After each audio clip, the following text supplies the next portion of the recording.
Well, chaps, if anyone is entirely bothered, I haven't really done this kind of thing since the Battle of Britain in the summer or 2020, as it were, the 80th anniversary of it. But we're now, as it were, in January 1941. No, the Battle of Britain has been won. Britain is still under the cosh. There were still those in London, in the shape of Beaverbrook, for example, and others, who believe that Britain still lies under the threat of invasion.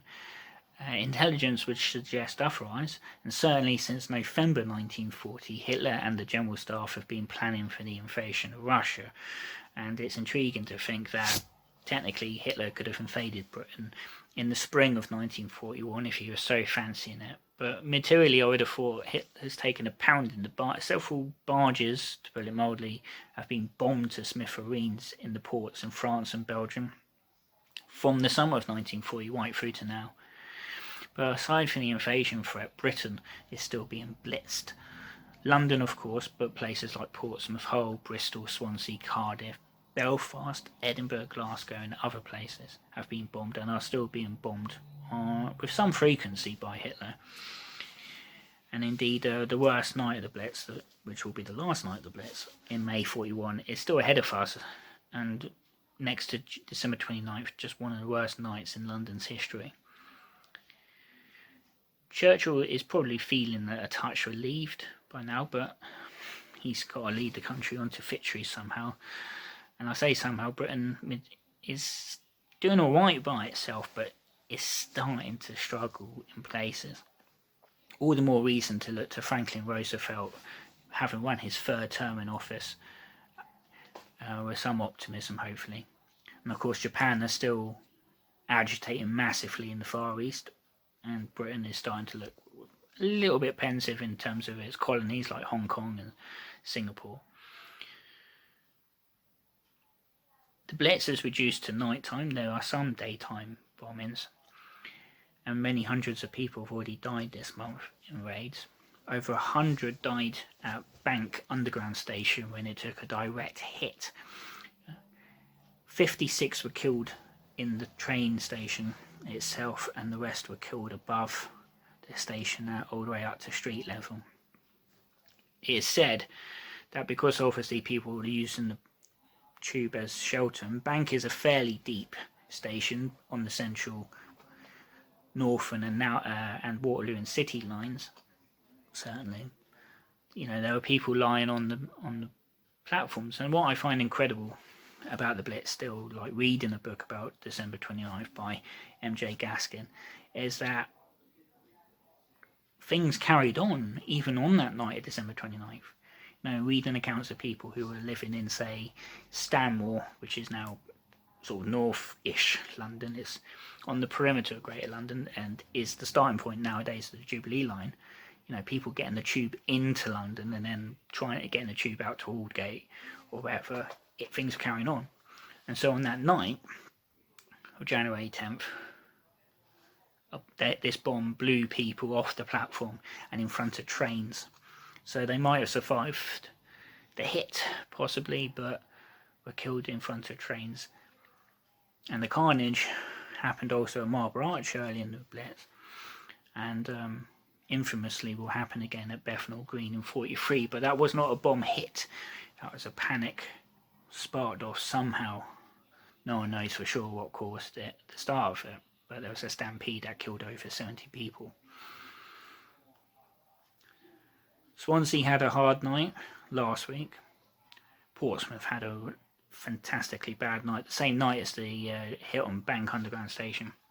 And people were wearing thin. How much more of this can they take? But they're taking it, and that's what counts in this war. Overseas, Britain is giving a good kick into the Italians in Africa. There's no two ways about it. Often inferior British forces are managing to defeat superior Italian forces, and for the first time in the war, Tobruk is mentioned in newspapers with Britain taking it. What should be noted, of course, is that as far as Britain goes in Africa, they're using imperial troops. The Indians and the Australians, notably, are serving with distinction and valour in Africa and doing their bit against sometimes insurmountable odds. It's also worth noting, of course, that from December 40, January 41, this is Britain's first action of the war in an offensive manner. They've been on the defensive ever since Dunkirk, and really since the invasion of Norway and the invasion of France started, but certainly after Dunkirk. And a desert war is Britain's way of fighting back. It also affects the outcome of the war in a way. Mussolini in the past few days has gone to Germany for help. In Greece, certainly. Mussolini did not have the success as Hitler did, of course. He made a pig's ear of Ethiopia, trying to defeat it. He's not doing too well in Africa presently, and the Greeks are giving him a lesson he won't soon forget. Hitler agrees to help, of course, and eventually will be sending troops into Africa, and that changes the war in its direction at any rate. Poor old HMS Illustrious has spent most of January being given a good kicking by the Luftwaffe, first of all in the Mediterranean itself, and then it's bombed again when it's docked even in Malta, having already been seriously damaged. And then it has to go, it gets bombed, I believe, as it goes through the Suez, has to go down to Simonstown in Africa, and eventually makes it out to Norfolk, Virginia, United States in May.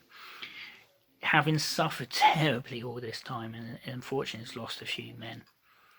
Indeed, a few ships have been sunk in January, troop ships and others, with the loss of several hundred lives in total.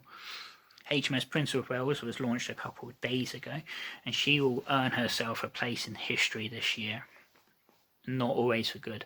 In 5 months' time, she will see her first action with shipyard workers aboard her in Denmark Straits when she takes on the Bismarck and suffers horrific damage and has to return to port. And then at the end of the year, she's sunk by the Japanese in one of the worst incidents and episodes of Royal Navy history. So January 41, the war is certainly not won by either side. Hitler still has the option, still has means to win the war, presently anyway, and it's still very much Britain's war to lose. Air superiority over Britain is one thing, but they're suffering at sea, and Africa, though that is going their way, is not 100% certain.